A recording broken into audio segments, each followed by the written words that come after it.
The Muslim world is responsible for marching bands, Algebra, and Dr. Oz. Today, I have asked everyone in our audience to bring in a pair of their underwear. But Muslims have given us plenty of good things too. The father of Steve Jobs was a Muslim Syrian immigrant, so without Muslims you wouldn't have the iPhone, iPad, or that dumb watch that doesn't do anything. Without the contributions of the Nation of Islam and Malcolm X, it's hard to see how the civil rights movement would have succeeded.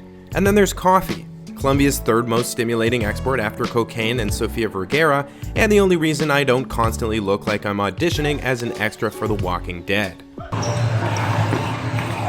In the post-9/11 world, all too often Muslims are associated with the worst activities of their worst members, which is unfair on the face of it. I mean, just imagine you were Kendrick Lamar or A$AP Rocky, and everyone you met reflexively connected you to the work of Riff Raff. Come the fuck on. Yeah, you'd be rightfully irritated. And by the way, if you didn't follow that analogy, I'm saying it's like being Justin Timberlake if everyone judged you based on the talents of, well, any other member of NSYNC. Of course, like any large demographic bloc, the vast majority of Muslim people are neither Joey Fatones nor Justin Timberlakes. They're perfectly ordinary, average people who quite probably can't sing, dance, and kill it on SNL. But since the Muslims we see most inundated with by the mainstream media are the leaders of the rogue nation of Iran, America's most nefarious ally, the Saudi royal family, and the douchebags of ISIS, it seems only fair that we take a moment to recognize the great things we all owe to the Muslim world. So let's do just that.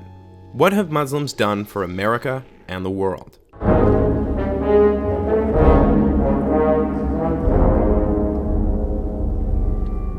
Let's start with the 5% Nation, a religion which is not Islam but could not exist without it. You may never have heard of 5%ers, but without them we wouldn't have some of the most legendary rappers of all time. Rakim, Big Daddy Kane, AZ, Black Thought from The Roots, and MF Doom are all 5%ers, as were every member of the Wu-Tang Clan until two of its brightest stars, Ghostface Killah and Raekwon, converted directly to Islam. Snoop Dogg was a Muslim for a while too. Busta Rhymes is Muslim, as are Akon, Immortal Technique, Mos Def, T-Pain, Q-Tip, MC Ren, Kevin Gates, Ice Cube, and Lupe Fiasco. Nas's father was Muslim, and he was deeply influenced by the 5% Nation. So without Muslims, you wouldn't have the greatest album in hip-hop history. That's right, I think it's Illmatic. Totally okay if you think it's The Chronic, you have the right to be wrong. And if you're not a fan of hip-hop, well, Janet Jackson is Muslim too, although she had not yet converted when her nipple was unveiled at the Super Bowl by the incomparable Justin Timberlake.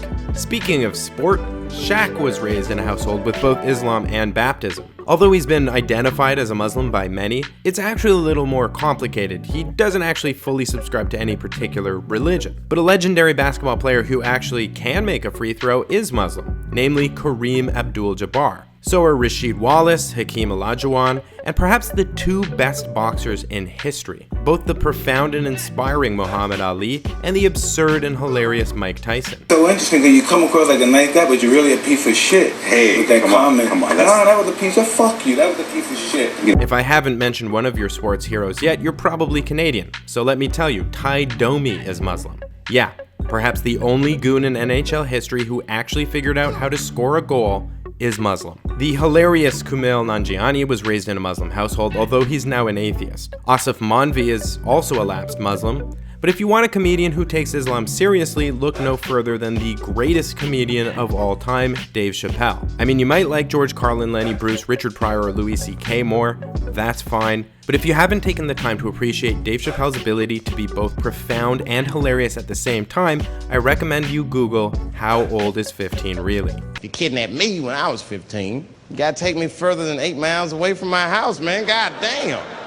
Can't hold me prisoner around shit I recognize. I'll break away. Point being, you probably already know a Muslim who you admire greatly, whether it's the fictional hero Aladdin or the very real hero Malala Yousafzai. You also probably already know that we can thank Muslims for shawarma, falafel, hummus, and fancy rugs. But you may not know just how much Muslim people have helped to build the modern world around you.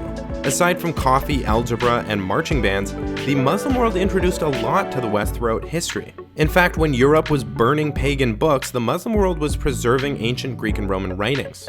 As a result, the works of the great philosophers like Plato and Aristotle were preserved. And when Muslims reintroduced these works to the West, it spawned the 12th century Renaissance. It was also the Muslims who introduced the West to clocks, the pinhole camera, bathing, universities, modern surgical instruments, world maps, the game of chess, the crankshaft, quilting, pointed arches, windmills, the fountain pen, Arabic numerals, the predecessor of the guitar, and aesthetic gardening. During the Middle Ages, the Muslim world was a vanguard of science, particularly astronomy. They made advances in optics, allowing for magnifying glasses and later spectacles, and their calculations of the circumference of the Earth were off by less than 200 kilometers. Muslims were the first to create modern hospitals and provide free universal healthcare through them. Muslims were the first to attempt to build a flying machine, and it was apparently the Prophet Muhammad who popularized the practice of brushing one's teeth, a staple of personal hygiene that would be adopted by every nation on earth, other than, of course, England. So the next time you read a news report about a terrorist attack on your iPhone while you're waiting in line in Starbucks, just try to remember who brought you that iPhone and the glasses you need to read it. Remember who introduced the West to coffee and the tool you need to get rid of coffee breath. Remember that by far the biggest victims of Muslim terrorists are innocent Muslims, like Malala Yousafzai. And the majority of people on the ground fighting against groups like ISIS are once again Muslims.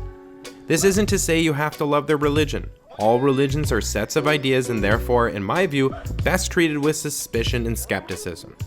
But people are not to be treated that way. The only human beings you should treat with suspicion and skepticism are beloved 90s sitcom dads and sandwich company spokespeople. You might think it's a good idea to ban people from entering your country because of their religion. But before you do, just remember what you might be giving up.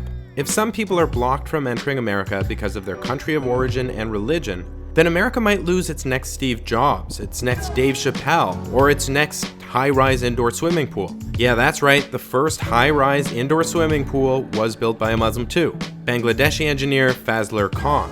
Pretty dope, right? Just remember how sick that pool is the next time someone has the nerve to ask you this question.